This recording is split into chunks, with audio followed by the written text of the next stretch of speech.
Bonjour, je m'appelle Gorka Exilar et je suis ingénieur aéronautique. Aujourd'hui, j'ai le plaisir de vous présenter ma thèse en 3 minutes. Avant de commencer, j'ai une petite question pour vous. Est-il possible de prédire l'avenir? Non, pas avec les boîtiers.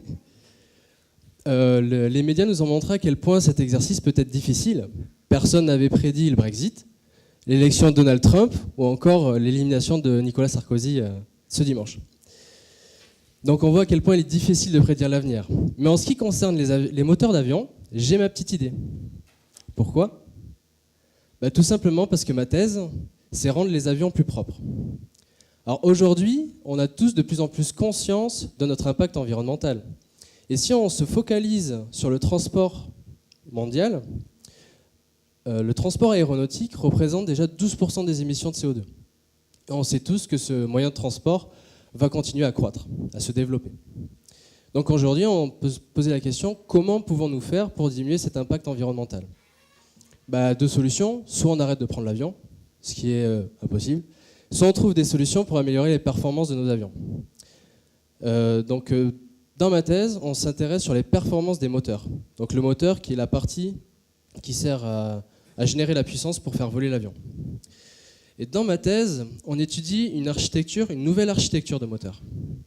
Pour étudier ce type d'architecture, on peut soit l'étudier sur un banc d'essai, c'est-à-dire on va construire le moteur, étudier, le faire tourner sur certains points de fonctionnement et mesurer les performances de ce moteur. Soit, comme dans ma thèse, on utilise les simulations numériques. Alors qu'est-ce qu'une simulation numérique ? En fait, c'est un peu comme un jeu vidéo, dans mon cas c'est en 3D, où en fait on va pouvoir intégrer le moteur en question et étudier ses performances, donc en faisant des réactions chimiques et tout ça, etc.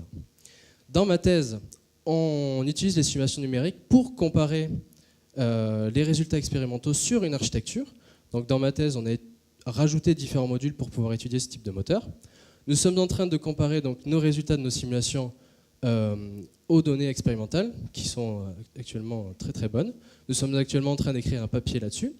Et donc grâce à ma thèse, on va pouvoir étudier des nouveaux moteurs d'avion, sans forcément passer à chaque fois par les bancs d'essai, pour ensuite pouvoir améliorer le design et ensuite vérifier ces résultats sur le banc d'essai. Donc si vous aussi vous êtes intéressé par ce type d'architecture et que vous voulez vous envoler dans des avions plus propres, vous pouvez m'envoyer un mail. Merci.